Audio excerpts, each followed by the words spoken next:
ورحمۃ اللہ وبرکاتہ۔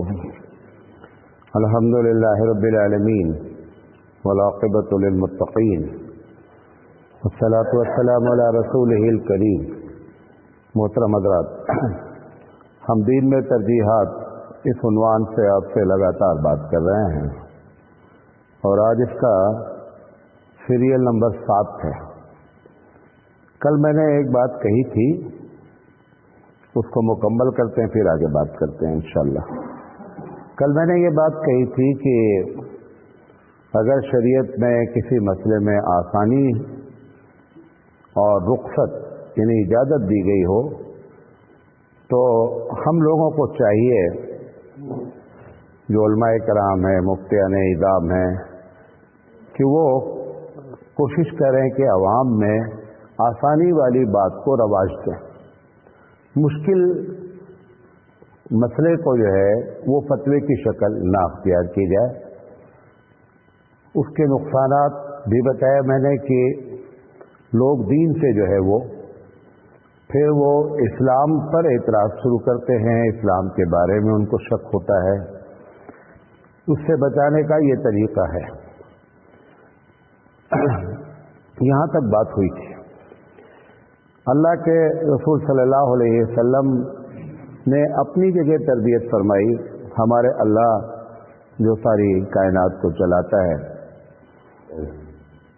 سور کا گوشت اسلام میں حرام ہے کھانا، لیکن اگر ایسی ہنگامی صورتحال آ گئی کہ اس کے پاس کھانے کے لیے سوائے سور کے گوشت کے کچھ بھی نہیں ہے، تو اب یہاں پر جو ہے اللہ تعالیٰ نے کہا کہ فمن اضطر غیر باغ ولا عاد، کہ آپ اتنا کھا لیں جتنا کہ آپ مرنے سے بچ جائیں۔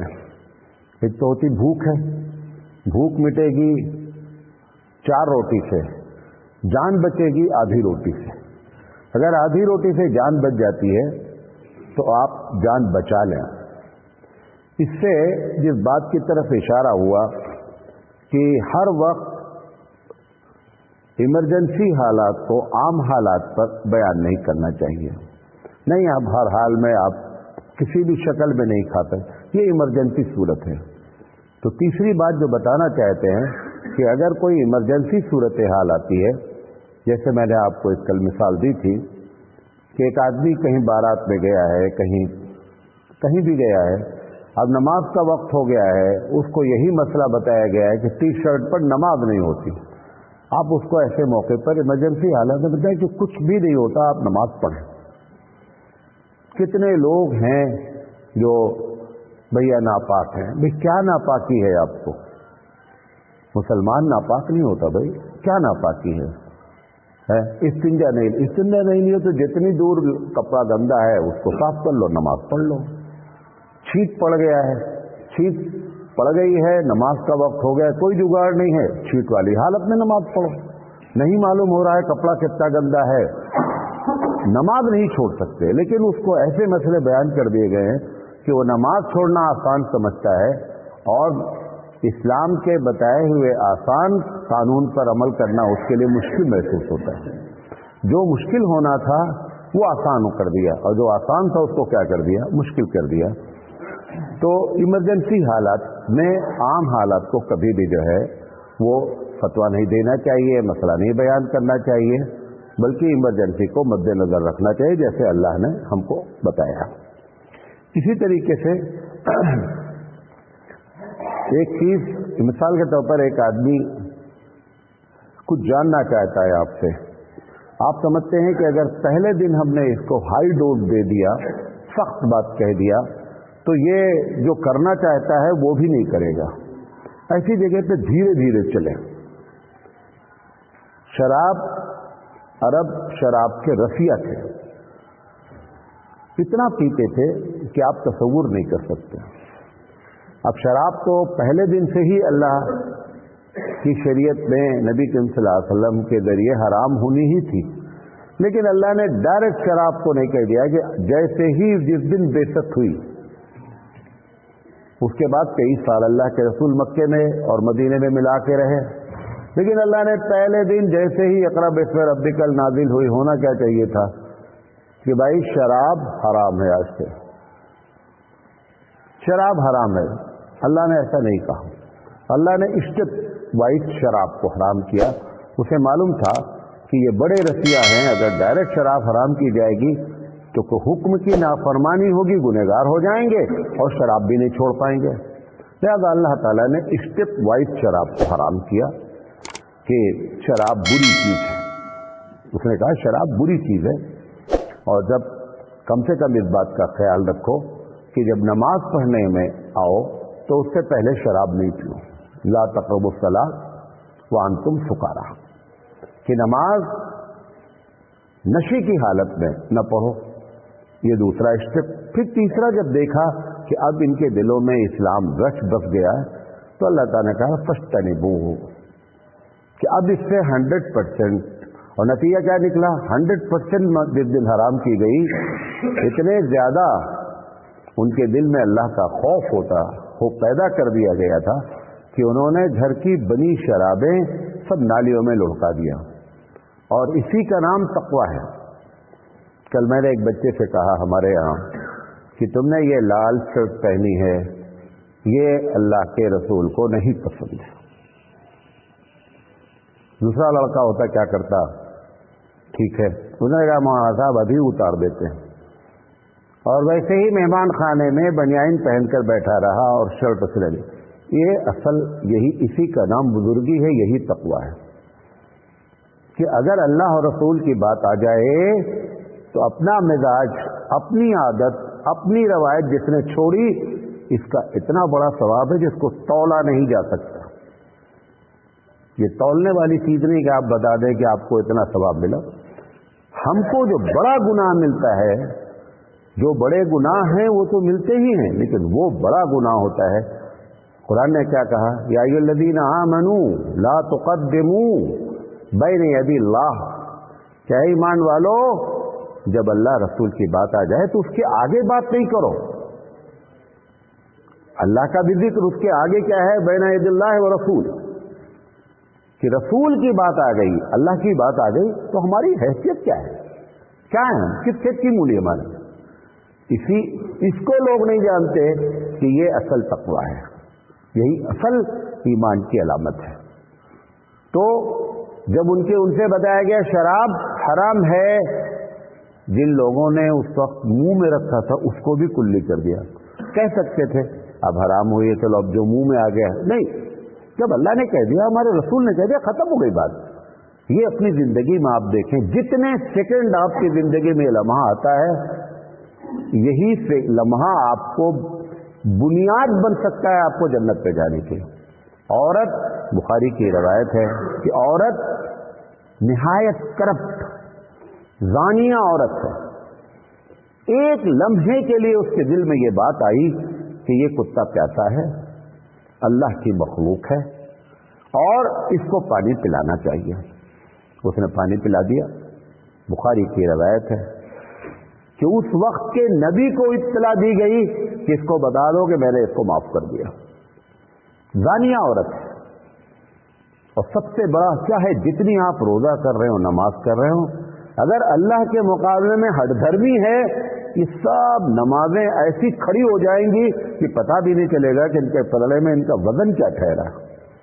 ایک چھوٹی سی بات پر اللہ نے اس عورت کو کیا کر دیا؟ معاف کر دیا. میں یہ نہیں کہہ رہا ہوں نماز کی اہمیت نہیں ہے، لیکن یہ ہم کو زام ہوتا ہے کہ میں بڑا دیندار ہوں، بڑا نمازی ہوں، بڑا پرہیزگار ہوں.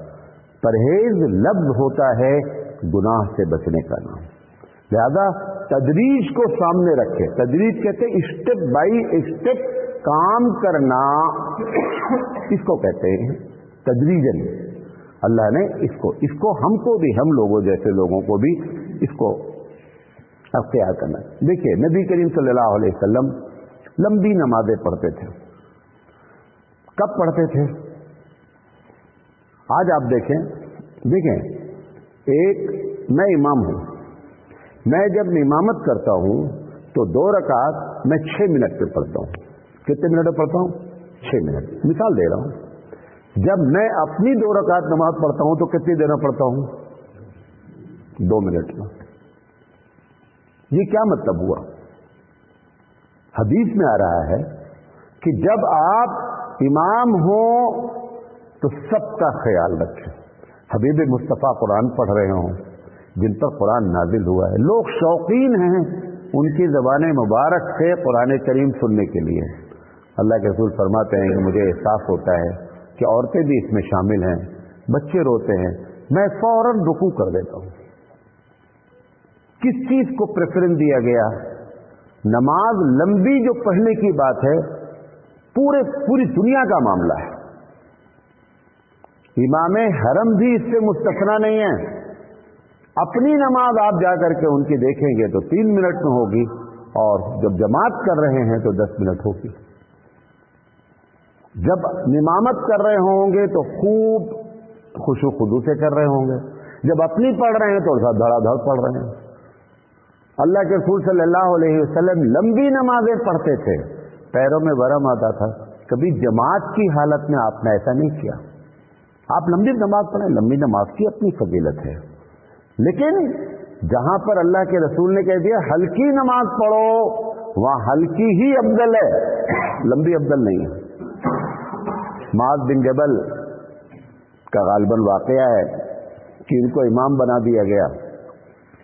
اب نیا قرآن بھی نازل ہو رہا تھا, لوگوں کو شوق بھی تھا, تو انہوں نے عشاء کے وقت, اب جیسے یہ گاؤں ہے, اگر آپ کو یہ معلوم ہو رہا ہے کہ یہ گیہوں بونے کا سیزن ہے, یہ دھان کاٹنے کا سیزن ہے, اس میں جو لوگ شریک ہو رہے ہیں, اگر آپ کو محسوس ہو رہا ہے کہ یہ سب بیچارے وہ لوگ ہو جو تھکے ہوئے ہیں, مختصر سے مختصر نماز پڑھائیے. وہ تھکا ہوا ہے. ہم اپنی قرت, ہم اپنا تقوی دکھلا رہے ہیں نہیں. ماحول کے لحاظ سے دیکھیں, اب وہ مدینے کے لوگ زیادہ تر کھٹیے ہیں, یعنی کھیتی کرنے والے ہیں, تھکے ہوئے لوگ ہیں. انہوں نے لمبی لمبی نماز شروع کر دیا. تو کچھ لوگوں نے کیا کیا, بعض روایت پہ آتا ہے کہ انہوں نے کہا بھیا تم پڑھو, ہم جائے تھے. نماز ہی اپنی الگ پڑھ لیا. اللہ کے رسول صلی اللہ علیہ وسلم سے آ کر کے شکایت کی, اللہ کے رسول انہوں نے ہم لوگوں کو مصیبت میں مبتلا کر دیا اور اتنی لمبی لمبی نمازیں پڑھتے ہیں. اللہ کے رسول صلی اللہ علیہ وسلم نے بلایا, انہوں نے کہا اس بات کا خیال رکھیں آپ کہ یہ تھکے ہوئے لوگ ہیں. اب کتنی مختصر کرنا, یہاں پہ غلطی ہو سکتی ہے, پبلک میں بھی اور عوام میں بھی, اس کو نوٹ رکھنا ہے. مختصر کا مطلب یہ ہے کہ جو حبیب مصطفیٰ نے مختصر بتایا وہ مختصر ہے. تم کہو اب روزانہ قاعدہ منا آتا ہے نا قل اللہ پڑھو, یہ مطلب بھی نہیں ہے, یہ مطلب بھی نہیں ہے. مختصر آپ نے فرمایا عشاء میں پڑھنا ہے, الم نشرح پڑھ لیجئے, والضحیٰ پڑھ لیجئے, یہ مختصر ہے. کیونکہ جب ایسی باتیں ہوتی نا تو امام صاحب, یہ تو ایک چھوٹی سے گاؤں میں تقریر ہو رہی, جائے گی کہاں پورے عالم میں. اب وہ امام صاحب کے پیچھے پڑ جائیں گے کہ مولانا صاحب نے کہا مختصر نماز پڑھائے کرو, آپ روزانہ جو وہ 3 پڑھ رہے ہیں, وہ 3 ہی مختصر ہے بھائی. اس کا بھی خیال رکھنا ہے, عوام کو بھی اور امام صاحب کو بھی. لیکن ترجیح دینا ہے اس بات کو کہ جس میں اللہ کے رسول صلی اللہ علیہ وسلم نے ترجیحات رکھی ہیں, پریفرنس رکھا ہے, آپ اس میں ترجیحات کو مد نظر رکھیں اور ان کو لمبی نماز سے منع کیا گیا. ایک بات اور کہہ کے اپنی بات ختم کرتے ہیں. عمل 2 طریقے کے ہوتے ہیں. ایک عمل, ایک آدمی مثال کے طور پر کچھ لوگ ہوتے ہیں 20 رکعت پڑھ رہے ہیں, نفل 20 رکعت پڑھیں گے, روزانہ پڑھیں گے. اس کے بعد کیونکہ یقینی بات ہے کہ اللہ کو تو تھکا نہیں سکتے, تھکنا کس کو ہے, تھکنا اس کو ہے جس نے اپنے اوپر لازم کیا ہے. اب اس کے بعد سوڈا بوٹل جو کھولو تو ایسا لگتا ہے کہ مارے گا, دنیا کو تباہ کر دے گا, وہ تھوڑی دیر کے بعد کر کے بیٹھ جاتا ہے, ختم. یہ سوڈا بوٹل کا جوش اسلام کو نہیں پسند ہے. چاہتا ہے کہ تھوڑا کام ہو لیکن لگاتار ہو. آپ ایک تسبیح پڑھتے ہیں, آپ ایک وظیفہ کرتے ہیں, لگاتار کرتے رہیے, بہت تھوڑا سا ہو تو بھی اچھا ہے. لیکن یہ سوڈا بوٹل کا جو جوش ہے نا, یہ اچھا نہیں ہے. حضور نے فرمایا, بخاری کی روایت ہے کہ لوگوں خیر الامور ادومها,